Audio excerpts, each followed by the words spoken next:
Ndamira papetwa dara ramambo kutasa. Ndese zvandichataura nezvechokwadi. Zvikanyeba ndichabatwa nemhosva. Mwari ari mubatsiri wangu. Pamusoro ichanganeta. Zita rangu ndonzi Rosemary Mudziwa. Nyaya yangu yakamira sei. Inini ndakaroorwawo mumushame kwakondo mugore ra2008. Ndakagara nemurume wangu. Ndagara nemurume wangu ndakabata nhumbu yangu. Ndabata nhumbu yangu sekudaro.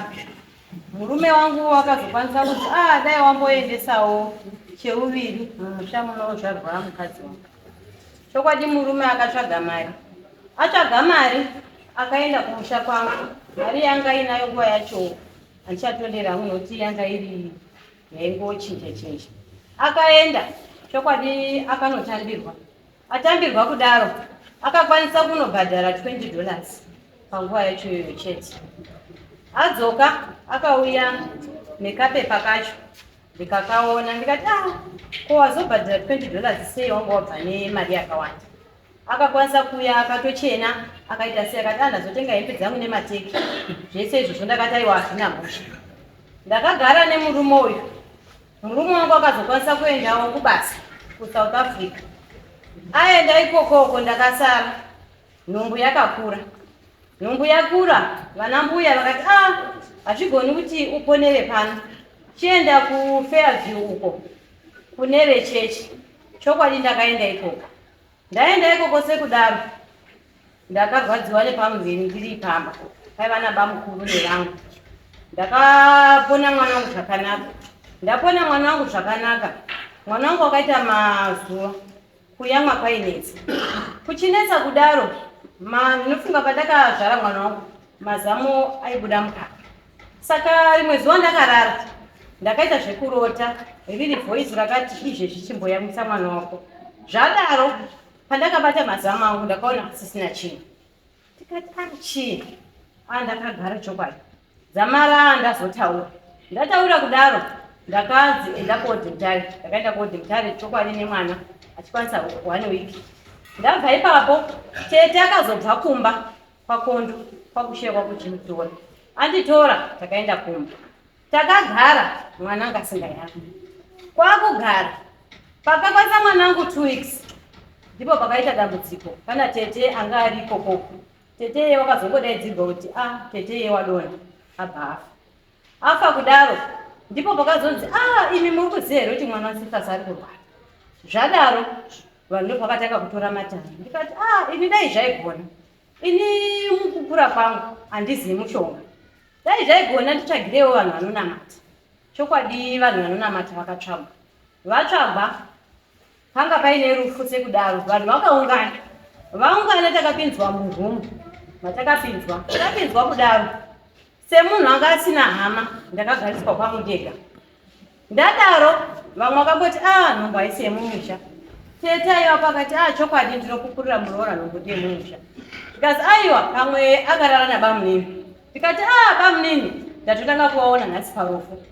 Ndikazi nevamwe paiva nevanhu vekuboshye. Ndikazi aiwa muroi. Zvari muroi mukangirei nyimo mumise kumusana. Ndakati aiwa handina chandinoramba. Asi munonditaurira here kuti nyika yose hainawo varoi. Zvotanga kwandiri izvo zvakapfuura. Pakadaidzwa chokwadi vakauya. Havana chakakwanisa kutaura. Vakangoti zuva remangwana chizwai kwatinonamatira. Chokwadi zuva remangwana rakaedza. Ndakasimuka inini natete nabamukuru nabamunini tikaenda. Taenda kudaro takasvika tikatsvaka rubatsiro. Hapana chakanyanya kukwanisa kutsanangura. Asi kuti pana tete ndiye akadonha. Wabva atsanangura zvakatsanangura. Asi zvakatsanangura inini ndiri muroorwa handinakwanisa kuti ndinozvitaura.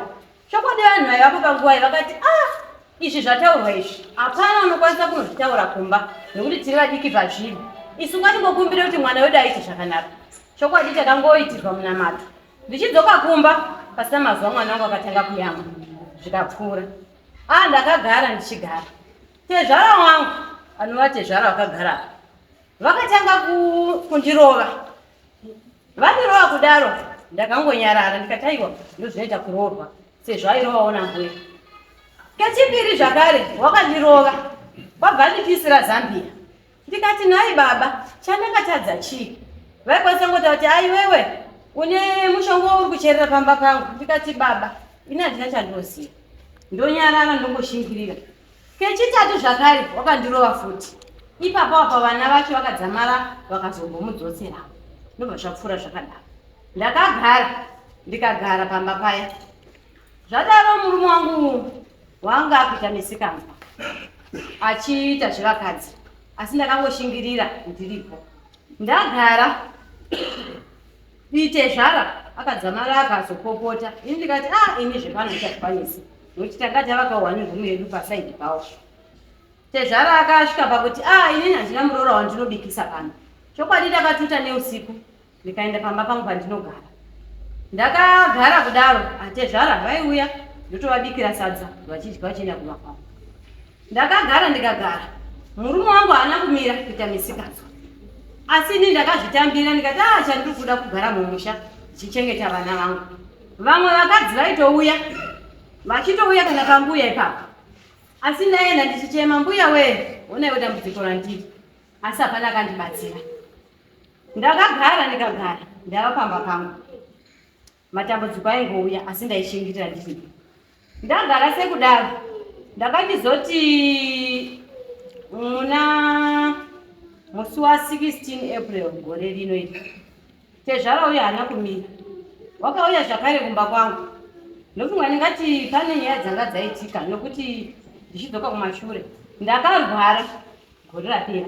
Ndarwara kudaro ndakaenda kuchipatara. Ndaenda kuchipatara ndakanoteswa. Ndateswa kudaro ndakabatwa HIV positive. Zvinhu zvakandibata. Dzamara BP yakakwira. Ndobva ndabatwa futi BP ndobva ndapinda pachitongo. Murume wangu akadaidzwa.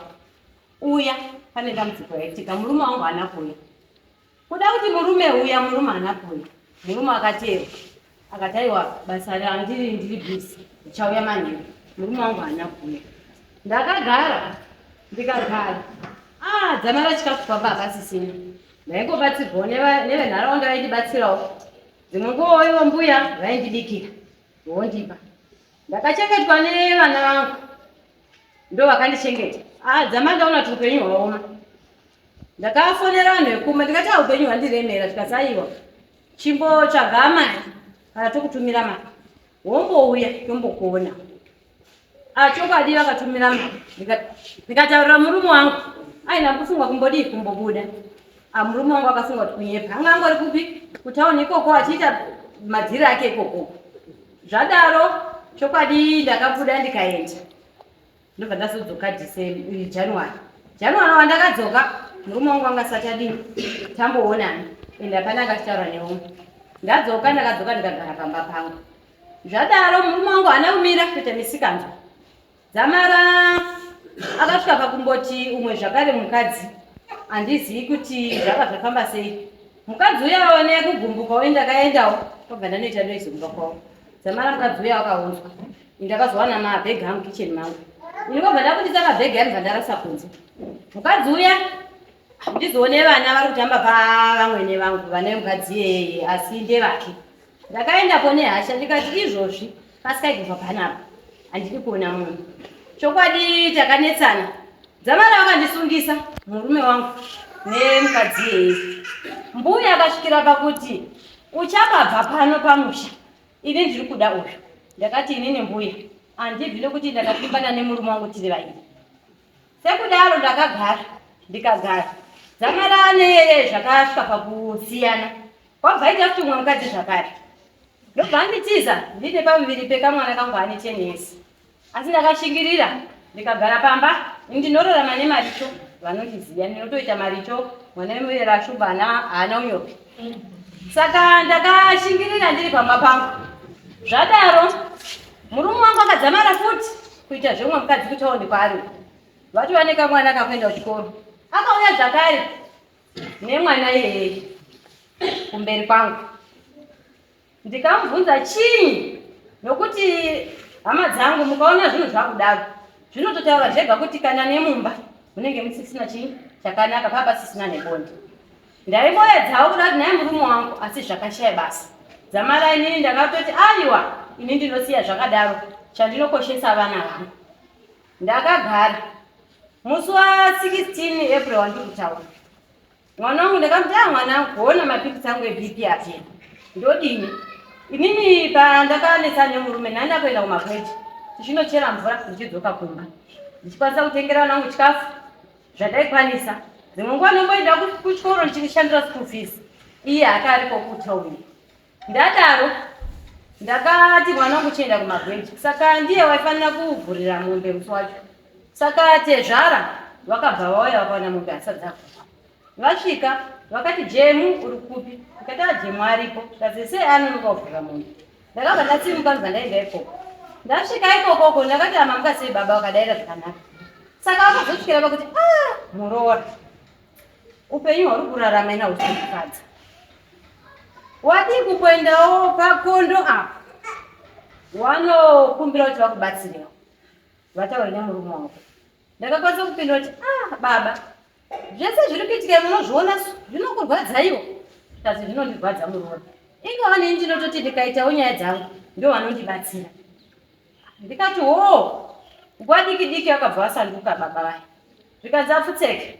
Iwewo nyaya dzako uri kuita unditaurire. Ndikati baba ndakabvira rini ndichitaura kuti mwana wenyu ari kudai. Mese ndichitaura mese nambuya kondo. Ndava ne17 years ndiri mumusha. Handisati ndambotengerwa kana chipfeko nemurume wangu. Vana ndinopfekedza ndini ndega nemari. Vadaro zvikanzi apfutseke. Saka ndakaona kuti zviri panapa vakuda kutaura kuti nguva yacho ndaitobvara nemazino vanozviziva. Ndakadzoka kumba kwangu. Ndikati mwana musikana wangu ngatiwache. Saka ndakagara pazvirani. Patemhe ndaiwacha kudaro. Sakondo uya akabva vauya. Uya kondo wangu wasipo. Vakauya vakabata mutsvairo. Vakati gogo ndikatisvika here baba. Ndikanzi saka vakabvunza mumwe mukadzi wandaenda naye kubasa. Zvikazi mai anibva aripo. Ndikati mai anibva ina handisi. Zvikazi ngasasauye pano. Ndikati zvaita sei baba? Zvikazi ndiye ari kukunyengedza. Ndiye akakutuma kuti uende kumagweji unouya nechirwere. Ndosaka izvezvi mwana wangu asingachauyi pano. Ndosaka ndakati mwana wangu izvi akauya ngarare murumu make. Ndikati baba mune chokwadi ndizvamuri kutaura. Waora. Saka mwana wangu anoda kuurirei pano. Ndikati mazvita baba. Mune chokwadi here baba kutaura kuti ndakaenda kunoura. Since mwana wenyu achiita zvisingaiti makambodzwa here kana kuti ndine zuva rimwe randakabatwa nechikomba kana kuita misikadzi. Saka baba akabva ndokurova. Ndikati baba zverwendo runozviedzei ini ndinokudzosera. Ndanga ndagumbuka nemasoka angu andituka. Saka ivaiva pazasi muti padenga. Saka time yavakauya baba inini vakauya chichidii vandida kundibata kudai. Inobva ndakangovabata kudai. Saka takabva tanodonha tese. Ini ndobva ndavagarira pamusoro. Ndochoka chii. Ndavagarira pamusoro. Ndakavarova mambama angu 4. Wabva ndasimuka mbva ndamira. Ndikati baba zvamandituma kuti ndiite handidi kudaro. Undoziva kuti murite zvara. Murite zvara muri baba vemurume wangu. Handizvo zvandinofanira kuti ndikuitei. Musafunga kuti handikurespektii. Saka vana mai guru vanga vatovapo nguva yacho. Vanga vatomira vakamira nechekure vakati mai tinosvika sei nekuti mai guru mai wavo vakamborohwa nesakondo. Saka zvadaro ndakabva ndatora foni yangu. Ndobva ndafonera bamukuru. Bamukuru ndozvaitika kuno. Bamukuru akati alright maini ndichava ndogadzirisa naye. Ndobva ndabva ndaenda pana tete. Ndobva ndasvika ndikati vana tete ndozvaitika pano. Ndokabva atasimuka iwe ngatikane iwe ngatidi achitora zvidhina ava nobva watiza. Ndikati aiwa mirira aite zvapi zvese zvaanoda nokuti wakatomboti ndopisa kicheni. Ndikati kicheni ndiyo yese ipisai asi ndimuchaigadzirisa. Zvadaro ndakagara ndikagara. Hapana munhu akakwanisa kuenzanisa. Murume wangu kuti ndichimutaurire. Murume wangu akati inini ndiri kuonesa nehama dzangu. Murume wangu angori kutaura. Ini ndiri pamba nevana vangu. Ndichingoita zvekuti ndikwanise kurarama nevana vangu. Zvadaro mwedzi wapera. Handichaziva wanga uri musi wa15 kana 16 August. Ndakatoenda kuchechi Friday. Ndadzoka mbuya futi wanga asipo. Mbuya wangu aenda kuchechi. Vaenda kuchechi kudaro. Ndakasvika pano ndikati vana vangu ene munoti kwasekuru zvipfuyo zvavharirwa. Vana vakaenda chokwadi. Kwabva vadzoka. Zvikati avharirwa. Kwakuedza. Ndakarara nevana vangu vandinorara navo. Mukomana wangu ari kuhani rumu. Zvadaro ndakazwa kasaundi kakaitika pahwindow. Saka ndakabva ndavhunduka ndikagara. Ndikati chii? Mwana wangu akati mama chii? Ndikati handizoziva kuti chii. Saka pataimu yandiri kuti chii, ndobva ndatora foni yangu kuti ndiedzofonera iye murume wangu. Ndikati ndinongofona. Nyangwe dai akasadaira. Poshuwa haana kudaira. Pataimu yandiri kuti rega nditeerere, ndobva ndazwa pahwindow kuti cha! Ndobva ndakakasika kumudza vana ndikati kasikai. Ndokuti magirazi anga kudonhera papino. Ndikati kasikai. Iri dombo iri. Chinyi chiri kuitika? Ndakuchibvunda ndakamira. Zvino ndochidii? Saka ndakatesa time ndore dziri ku5 gazivhoti yapi chakati tsva. Ndikati pamwe foni yangu yakarasa. Zvino ndodii? Ndobva ndatofonera mumwe ndikati imi handizoziva kuti chii, asi izvezvi zviri kuratidza kuti chii idombo. Ndakati buda, ndikati iyo ina handibudi, dai ndotenga. Zvadaro pamba pangu pane maruva aripo kudai. Saka kechitatu ndobva ndakati ndachimira pakona yehwindo. Saka pandakatotongorera kudai ndobva ndakachiona munhu wakabva asimuka. Kwabva ati nendandi. Ndobva ndakati mai we ndofira munhu. Ndakaridza mhere. Ndikati vanhu wendibatsireiwo mbavha pana. Nokuti nanyaudza yati ndiya. Saka pandakadaidzira kuti mbavha, mwana wangu mukomana akabva kuda mumachimhanya. Saka ivo pavakazvizwa kuti munhu adaidzira kuti mbavha, wakabva watanga kumhanya. Pakutanga kumhanya paya, mwana wangu achibuda, zvikanzi ndiwaniwo ndokuurayei. Ndikati mwana wangu mhanya mumba dzoka, munhu ane ndandi. Mwana wangu achinodzoka amba kuti atore tochi kuti atochi. Sekuru kondo yangu atova mega distance. Vari kumhanya.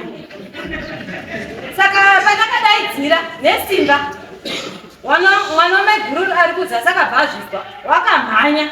Wasvika kwakungotora muti pagadheni. Wabva ati speed.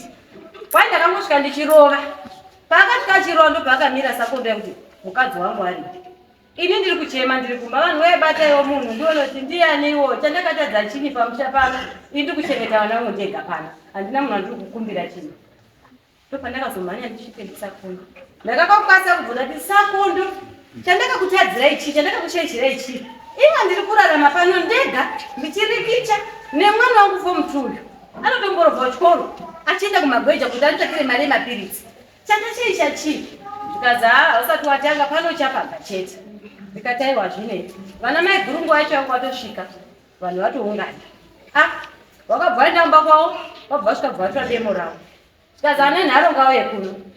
Mwana wamai guru kagrade 7 newangu vakada kutomboenda ikokoko. Ndikati aiwa musaenda, inotemwa. Wakabva wamira vari ikokoko, ndobva wapopota. Ndapedza kudaro ndakatora foni yangu zvakare. Ndobva ndafonera bamukuru. Bamukuru ndozviri kuno. Ndobva ndabva ndobva ndaenda futi pana tete. Ndobva ndanofoni ndanotaura. Pana tete ndozviri pano. Ndikazi alright. Sakondo vari muno vakati alright ndiri kuuya. Pana tete vakati nasakondo uku wakamwa. Ndosvika mukati aiwa ndinoenda ndoziva ndotaura naye. Chokwadi vakauya handiziti vakakwanisa kutaura chii. Ndobva ndatora foni yangu ndobva ndafonera mbuya. Vangu wasipa wamwenda kuti vakati aiwa ndiri kuuya. Vachiuya vakangosvika vakati ini zvepano handichazvikwanisi. Nokuti ini ndakatomboda kuura mwana sekuru kondomarigiswa. Ini handichazvikwanisi ndakuendepi pasabhuku. Ini ndikati ini ndakuenda kumapurisa. Nokuti handichazivi kuti mangwana vachandifungirei. Ndakatoronzera njena mapurisa. Mbuya vakatoronzera vachiuya pasabhuku. Chokwadi sabhuku mangwana vakazouya. Vauya kudaro ini ndakaona kuti asvika. Saka ini handina kudaidzwa. Pandisina kudaidzwa apa ndakabva ndati ko zviri kufamba sei. Ndakasimuka ndikati chirega ndiendepo. Pandakasvika ndakazi aiwa inini ndibvai pano. Tiri kuda kutaura nehama yedu. Tozouya ikoko. Saka baba ina yangu bamunini munini wasakondo. Saka vakataura ikoko vakataura. Kwabva vachizouya kumba. Kumba vakangoti aiwa muroora. Nokuti ndichiona sabhuku ndibaba. Vakati muroora ndagadzirisa. Garai zvakanaka. Ndikati baba asina hapana kundijekera. Nokuti ndaita kuti vanditsanangurosa kunoti ndakashaishei. Ndozvandiri kuda bedzi. Nokuti nhasi mwana wavo haachauyi pamba. Ndini ndakuzi ndindakurara munoziya. Mwana wangu wamhuka wakurara kunze. Ini ndinomutuma here kuti aite chihure. Zvakabva tanyarara zvakadaro. Takagara tikagara. Nokuti ndakati sabhuku ini ndanga ndafunga kuvasungisa. Asi sezvo mataura kuti ndichavasungise, aiwa ini handichaiti kudaro. Ndadaro takagara mazuva mapurisa yakabva azouya. Akati mhai manga muchifunga kuti ndidini. ndikati aiwa inini handisisina chandichakwanisa kutaura nokuti ndakabva ndazofonera hama dzangu ndikati hama dzangu ndakamboshingirira ndichigara chokwadi ndisingatauri asi izvezvi zvisakondo handichazivi kuti vachasvika papi nezvavari kuita zvakadai zvakadai hama dzangu ndikati aiwa sezvo tanga tagara toda kuuya ikoko tichauya chokwadi takagara hama dzangu nobva dzazofona tikati tafunga kusvikapo unge musi wa1 ndikati aiwa zvakanaka vadaro vakafonera mukwasha tiri kuuya sande ingava mande ingava wakumba mukwasha wakangotsenga tsenga kati handisi kumba chichikazi aiwa taikumbira timbosangane kupi kumba kwapo zvadaro vana baba vakasvika nehanzvadzi yangu vasvika kudaro vakasvika mukwasha kasina mande vasvika vakati taikumbira kuti tiende kwasabhuku ndo kwatinodini kwatinotanga kusvika kuitira tinozotaura zvinhu zvese tasvika kwasabhuku chokwadi vakaenda kumupurisa zvinoteedzerwa vabva vachiswa kwasabhuku vasvika kwasabhukuwo vane matauriro avakaita vataura sekudaro vakadzi aiwa dzokai kumba kwenyu munogara pasi nemhuri yekwakondo vadzoka sakondo nambuya kondo nemunin'ina wavo ndobedzi vanga vari panguva yacho zama rabereki vangu vakazoti imi saka munotara kuti musha kwakondo ungone vanhu 3 iri ndo pakazotanga kudaidzwa vamwe vadaidzwa vana baba vangu vakati sakondo tanga tiri kubotseka tichitaura nyaya tichidini zvino zvatava ground isusu tauya kuti tipokuyananisei tizwe kuti muri kugara sei zvechokwadi vanhu vakagara mukicheni vana tete vanani vakauya vauya kudaro nyaya yakataurwa sakondo makarova mwana wangu kangani sakondo akati kandinotondera katatu zvikazi katatu kanzi zvikazi muchizviitire zvikazi wombonyara zvikazi hasha zvikazi hasha handichazivi muruda mwana wangu here kana kuti muri kuzvifambisa sei vakaramba vakanyara zvikazi aiwa sakondo inini hangu chandinoda kuti ndiyananise vanhu asi maitira makaita ini ndinotokuripisai saka vakataurirana sakondo akanzi mufanira kuripa ndiripei saka vana baba vakati ndiripei $100 varipiwa $100 chokwadi mari yakadii yakanotsvaka vabva vaivapiwa vapiwa kudaro vanhu vanga vakamirira kuti mukwasha achasvika mukwasha haana kuuya mande chipiri chitatu mukwasha wofonerwa ko nhai mukwasha waapapi ombonyepa kuti ndiri kuuya ndati vamuroti ini ndikada kuzomufonera bvati ndirimbodiwana nekokoko handina mari yebhasi vana baba vakati aiwa mukwasha kana usina mari yebhasi tinokutumira wouya kumba tauya kuenzanisa hatina kuya kuzokana mukwasha haana kuzvifunga pamwe akati ndoda kurohwa zamara friday hanzvadzi yangu yakakwira ikadzokera yadzokera mukwasha ndobva akazouya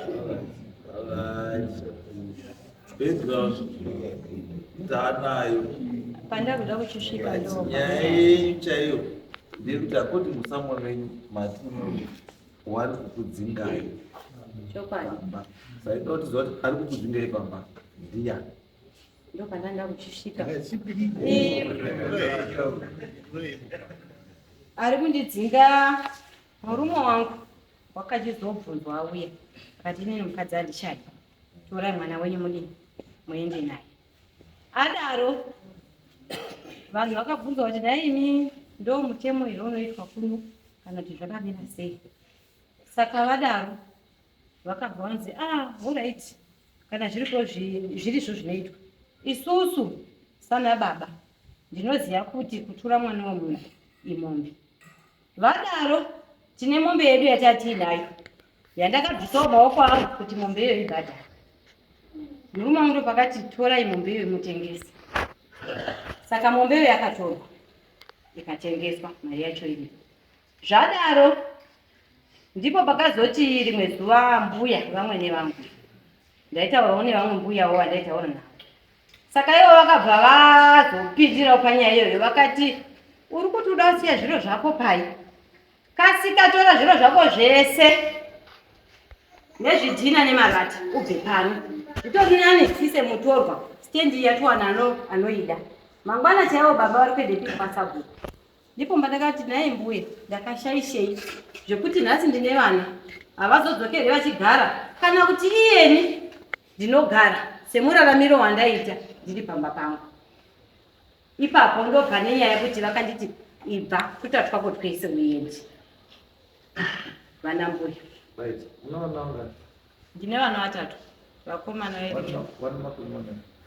Mukomana ne16 years, musikana ne13 years, mukomana musikana ne10 years. Saka pamukomana mukuru apa sakondo akazouya kuti muzogumisira ndifunga ndambouya ndichiwe kwasabhuku ndichitaura nyaya dzangu. Wakazosvikira zvekare pakutaura kuti imimi sekuru imi muri kuziva here kuti mwana wenyu ane zvaakaita mumusha. Mwana uyu wakaramba kuyamwa kuratidza kuti haasi wemakondo. Baba vakati 16 years muzvitaura nhasi zvabvepi. Saka ipapo ndopandaida kuti ndosaka ndati ndauya. Sakondo nhasi ishamwari yako mangwana muwenyu. Mangwana ishamwari yako mangwana muwenyu. Nhasi anenge kusaidi kwako mangwana kana ari soba ari saidi kwenyu kana akadhakwa ari opposite. Ndizvo ndikuona mamuka makawanda ka ndikutoona kuti sakondo ari kusapota. Sakondo zvavanoita chokwadi chandinoona. Sakondo akasvikira pakutaura kuti inini ndinenge ndichitaurira zvandiri kudinizvi nekuti nyaya dzese dzinochiitika inyaya dzinenge dzakati dzichitaurika. Asi unozonyepera kudini kumwa obva ataura masoko ake. Ndozvinoita Sakondo. Anonyara kutaura zvoga. Ari sobva ataura. Asi akazongoti imwe ndo paanouya udini nokuti nguva yacho akatozomboya kuma10 dzeusiku asi iye unotoziva kuti vakauya nguva dini handibviri dhogo. It's okay. Right. Nyaya imamiri yakaita zvakufana nenyaya dzemamutizwawo dzevanhu kurambana akushamisi. Asisi tiri kuti mutemo kana makurambana unomboti chii. Mutemo tiri kutaura kuti the reason why ndikugona age yewana kuti wana muna vanhu makore mangani ndekuti we are more concerned about the kids not me less. Kuti pane nyaya yewana ndo pane nyaya wana wenyu wese uri hapana tasvika the age of 18. Saka wese mamaina. Saka na wese vari mamaina vari kuda spirit parental love vari kuda mother's love neshelter yekugara. Saka mutemo unoti kana vana vari under the age of 18 vanogara namai vavo. Custody inopiwa kuna mai.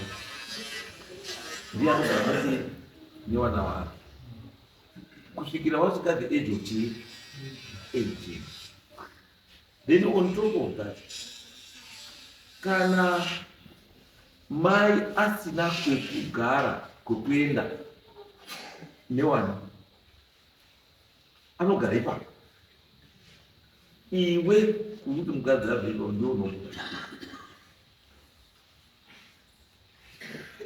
Iwewe murume buda wosiya mukadzi newana waripo pamba wachigara ipapo uchiwamaintaina wari papi waipa.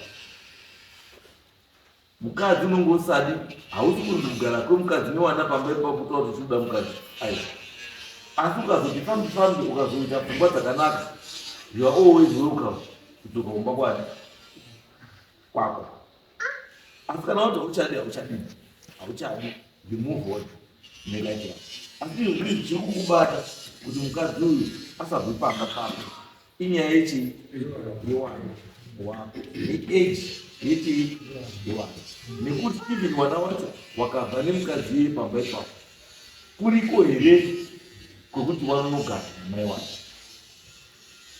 Ndo pari kuti hakudi hakuna. Then kechipiri mataura nenyaya yekuti mwana haana kuyamwa first born ane 15 years. Saka udeni pane madhauti ekuti mwana atineki hausiri wavo. Endai kuDNA test. Ando DNA test. Unokurwa kuti mwana ndewani. Ndio tunyara rufundira kuti Mpere. asi mutemo waje ndio kuti ari kuti mwana hasi wangu ndiye ane the ownership on him to prove. Saka it's your duty to pay. Ndio tabadala chi kuti DNA test itu kuti zvono kuti mwana ndewani ndewako here. Andrew. Yes. Citando Sifascom. Panyai tuti reganditi panyai mwana. Inini ndemetina mwana. Andirizo. Hapana zita zuwa ndakabuzwa kuti mwana hasi wangu. Andirizo. But nyaya Izwa Sifas. Chiri kuitika ndechekuti you are spending most of your time usiri pamba. Izoro spend the time yakawanda usiri pamba and you are using other people kuti mouthpiece ako yesu uri kudai iwo icho mangwana uzofamba uchitaura handii ndakazvitaura chiri kungoti alright mhuri yako ifamba ichitaura kuti mwana haana kuya mwana kuti asiwo saka hasi pamba wari kuzvana kuti ini kutozi nditoziva kuti mwana haana kumbowamwa kutotanga kutozvizvizvi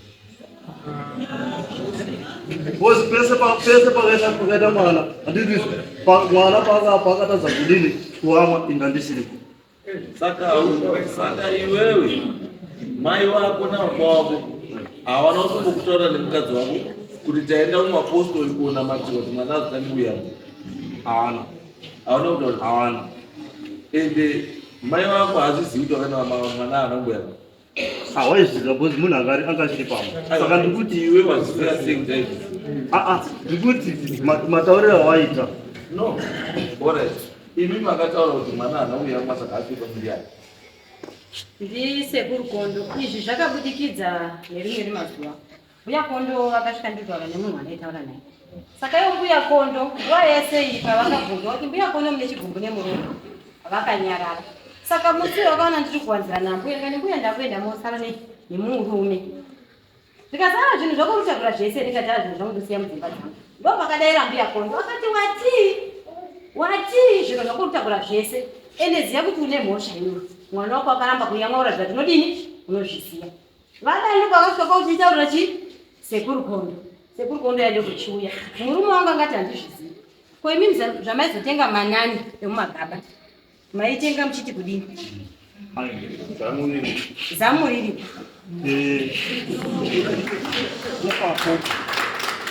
ipapo tandaitika ndechekuti inini pendakauya inini handiti ndichibva South Africa handiti ndichibvunza ko mwana haasi kunyatsa kuamwa indau hawana kundiudza kuti pane zvakamboitika hawana ndikati unoziva here chinokwanisa kukonzeresa kuti mwana asayamwa? It's not always the case yekuti problem ina mai. Iwe wakadarikira chinoti mwana asayamwa, it's not always mai. Newe ukadarikira mwana hayamwa. Ndosaka muchitaurwa nabambo kana wakadzi waine nhumbu especially wakuma 7, 8, 9 batai wenyu wana mumabhurukwa mabatei sungai mbwa dzenyu. That's the reason kuti mukadarikira munokwanisa kuita mukadzi aite macomplication because vanhu vamushanyara nawo hausimboziva kuti munhu aurana nemunhu akaita sei because vakadzi mazuva ano vamwe wacho wane matambudziko ekuti zvinhu zvimunakire anoshandisa mushonga. Mushonga unoshandiswa wanopfeka mushonga mabhurukwa avo, wapfeka mushonga mabhurukwa avo iwewe ukapinda badzi handiti wato wake uruzwa vamwe wato wake nyangwe uri kwauri ukangoenda kwauri pfungwa yako ndokutaura inongo kuti ndakuinomba zvinoitika patuswera mumabhawo nemijezi pane munhu unokuti akatakota cheu ndakuinomba ngokupinga nekumutekerero rakawanda se saka zvinoitika izvozvo. Saka ndinoda kuti nyaya yekuti mwana haana kuyamwa haisiri dambudziko ramai chete. Newe baba une responsibility to look after yourself kana mukadzi ari munyaya ichi ari aine nhumbu handizvo. Saka ini nditi kuti kana musi wekuirara nazvo kana mbuya wakatombotaura ini miti kuti mbuya nyange akaona mwana uyu haachamudi kana nyange sekuru akaona mwana uyu haachamufariri. Reason iri yekuti chii hauna umboyamwa vamwana hausiwe pano ende ukaona wakuru chiri wakuchitaura chaane nguva yakareba chiri mwana wari kushaya pekuchitaurira watoita zvichibuditse zvanga zviri pamwoyo pangu ndikati koyese. So iwe shamwari chironga kuti uchenure mukadzi wako uzvichenurewo iwewe uchenure mwana kuti mwana azive kuti kwake chaiko ngepi. Kana asidi wako DNA ichataura mai wobva azozadzikisa kunguve kwakati handizvo. Asi yekuti pamba uripo mukadzi kusvika wana wasvika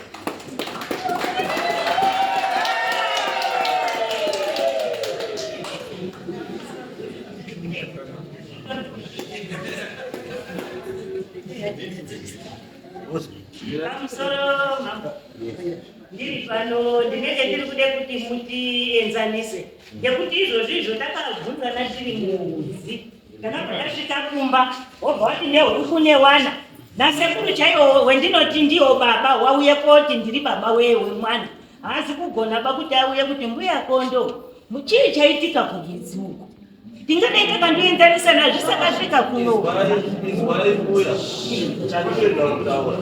chekutanga chamunofana kuita samai nababa chamunofana kutanga kuita tangai maita dai newenyu mwana mobva mamubata paari kukanganisa mobva mubata kuti mwana uri kukanganisa zvakadzakati. Kana magadzirisa wenyu mwana mochizotora mwana weumwe mochidaidza hama dzake mogadzirisa muri chii muri pamwe chete. Mutemo wedu wechivanhu hamugadziri murooraba hama dzake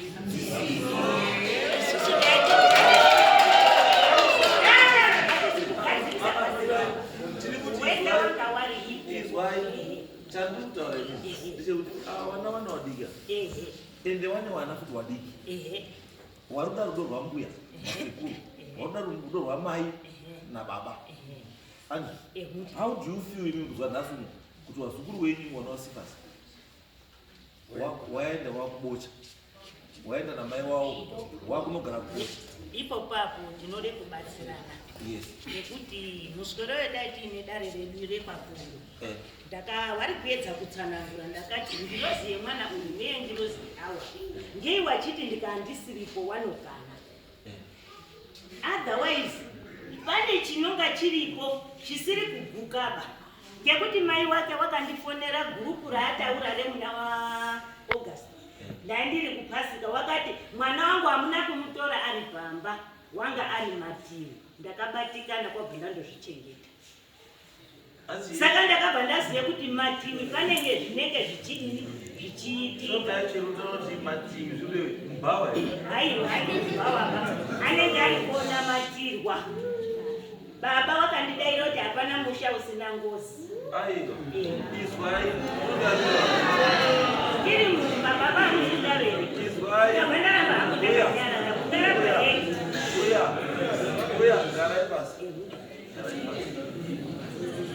Andika mwana mbuya kuda. Mubona zakutara mbuya. The reason why wakuru wedu pataikura. Waiti mwana uchindorora. Wobva wazi muchaire huko. Endai mupe huko. Abva aenda kwani? Kwake handiti inyaya yechi. Inyaya yekuti wakadzi hawako wakagadzisana. Especially wamwene unoora ndo vanhu 2 wasingafi wakagona kugarisana. Munganyeperana, mukasekerana, mukatengera hembe, mukaita sei, asi mumwoyo chaimo kunyepa. Saka ndokaduka kuti awa nawa kuti paite peace mumba mawa, mai nababa kudai mukati memereji yemwana, kudai mukati masoko, musafidhe mwana nemasoko.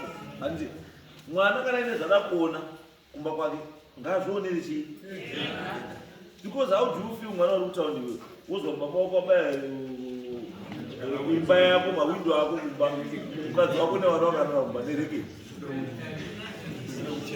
What's the intention? Intention ndechii? Intention ndei? Kana uzwa kuti tezvara wangu ndimusara uri padenga nemurora pamusoro patezvara muruti, what type of life is that? Upenyu rudziyo, upenyu rudziyo. Isai life ratezvara nemurora, amwene nechii nemurora. Zvimwe zvinhu zvinotaurika nemurora ngazvitaure, zvisingatauriki nemurora musatauri. Iye aguma kuti kwazvimbudzo dzako zvinoda kutsvaira yake ndiyo aiwa gari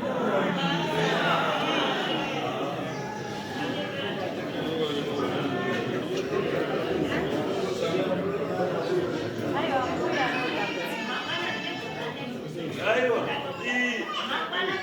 izwai kanimbuya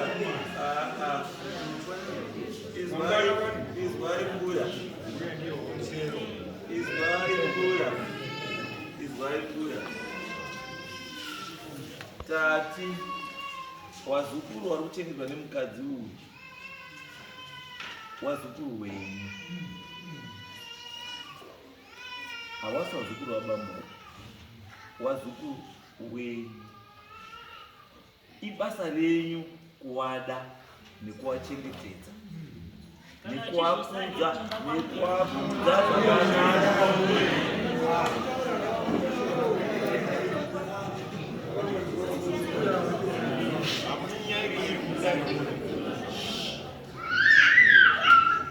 Anyway, sekuru sakondo tonga yemushasani sababa baba haterichi mapuwa, baba hadini haashandiswi nevanhu wane zvavo zvavari kuronga kuda kuita. Pamwe pacho bambo vanhu vakasitadha weakness yenyu vanokushandisai, vanouyawo kufidhai kuti mubva mamutengera dozo wamafidwa mabaya mawindo emwana mawinda mabaya then maona chii chamaona chii munoshoreka bamwe muchishandiswa nechii vamwe vanhu. Murora handimi makamudaba, mwana wenyu ndiye akamuda. Saka musashandiswe nemwana wenyu kuramba murora. Kana asati mukadzi ngaarambe ega mukadzi wake sekumuwana kwaakaita. Handimi makamutadzira. Paita wana 3 ndima yaiva mubhedha musimubatsira. Ndima yaibatsira. Ndima yaibatsira. Kuti wazobudise mwana kutanga wakaita kangani? Mamuri kweli. Mamuri kweli. Weita kuti mwana chingani? Wechipiri. Wakaita kangani? Tisingawerengeri 9 months back. Wakaita kangani? Akawanda. Weita mwana chingani? Wechi3. Akawanda. Wakaita kangani? Akawanda. Mamuri kweli. Zvawaita wana vari kuita mamuri kweli. Mwakaziva? Saka ndopinda baba. Saka imuda wapinda baba. Kana mabatwa isina huko, siyai vari kuhoko yani? Imi mugare kuhoko yani? Zvatopera munobva kuda matambudziko ese yani munosiya. Wana sekuru watoziva isusu ndeyekuti akaona muzukuru ari kwamutunguri panotenga zedi chenji yacho anotenga mazepe ewazukuru. Unozwa baba? Paanosvika achitenga chingwa handiti mushopu akuenda kumba unotenga nechewazukuru. Akakama mukaka sekuru kapu 2 kumba kwake, imwe kapu yacho kwazukuru. Muzukuru akachema sekuru ndio ndanga kuti chiapo sekuru anotanga baba wacho asati abvunza. Sekuru paanobuda kuenda kuchechi, munhu anotanga kudaidza kuenda kuchechi achimubatisa bhaibheri, anotakura bhegi rasekuru muzukuru. Sekuru paanobuda kuenda kujana, munhu anotanga kudaidza kuti hande kujana muzukuru. Sekuru kana aine secret, munhu anotanga kutaurira muzukuru. Ngatide vazukuru vedu, ngatide varoora vedu, ngatide vakwasha vedu, ngatide misha yani. Chiendai kumba muroora, gara pamba pako nevana. Murume iwewe kana asi kuchengeta, chibva waenda kumaintenance mangwana, wobva watoda kucivil court, wobva watomunyoresa vana vari 3, he must look after his kids and his wife. Kana asisakudi izvo zviri musenzi wake, wozomuchengetera vana vake. Iye asisakudi anofanira kukuchengetawo newe uchengeta vana vake. Saka it's maintenance for 4 people. Thank you.